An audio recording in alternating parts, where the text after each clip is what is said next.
Ermənistanın baş naziri Nikol Paşinyanın Moskvaya səfəri Qərbin təkidi ilə baş tutub və Qərb ona Cənubi Qafqaz Dəmir Yolu şirkəti ilə bağlı məsələni mümkün qədər tez həll etmək üçün təzyiq göstərir. Yenavaz.com xəbər verir ki, bu barədə Ermənistanın Hraparak qəzeti hökumət yönlü mənbələrə istinadən məlumat yayıb. Hraparakın məlumatında qeyd olunub ki, bu görüşün Paşinyanın xahişi ilə baş tutmasını baş nazirin özü brifinqdə açıqlayıb. Bildirilir ki, Rusiya Ermənistan hökumətinin dəmir yolu ilə bağlı niyyətlərinə kəskin reaksiya verdikdən və Nəqliyyat naziri Andrey Nikitin Moskvanın Ermənistan dəmir yolunun idarə olunması üçün konsesiyasının Qazaxstana verilməsi barədə danışıqlar aparmadığını bildirdikdən sonra Paşinyanın xarici ağaları onu Moskvaya getməyə və bu məsələni həll etməyə təşviq ediblər. Hraparakın məlumatına görə Paşinyan 26 martda bildirib ki, Yerevan bu məsələ ilə bağlı Rusiya ilə razılığa gəlinəcəyi təqdirdə Ermənistan dəmir yolunun idarə olunmasının Qazaxstan konsesiyasına verilməsi variantına qarşı deyil.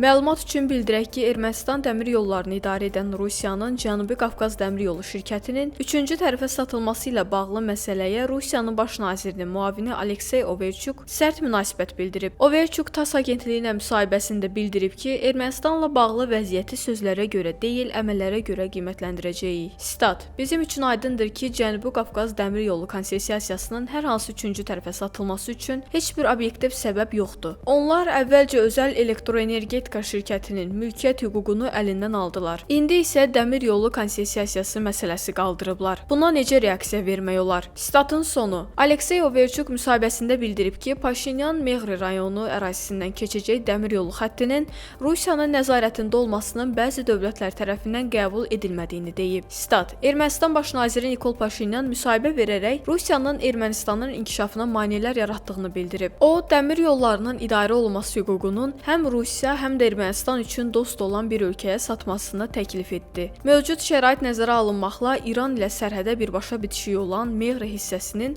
Amerikanın nəzarətinə keçməsi də investisiya nikbinliyinə səbəb olmur. Statın sonu.